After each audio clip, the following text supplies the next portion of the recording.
asalaamaaleykum wa rahmatullahi wa barakaatu.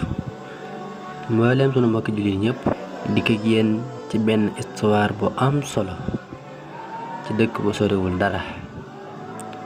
am ñu fay dund gu neex gu riis gu mucc ayib, waaye nag ay néew ji doole lañ.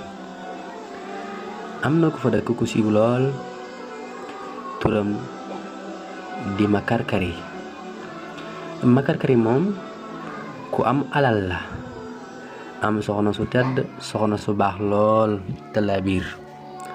soxna si nag fu mu toll di laabiire borom kër boobu di Makarkari, di jëf lu baax, di ko wax, di ko dox. waaye Makarkari nekk koo xamee ne itam ku naqaree waxal la.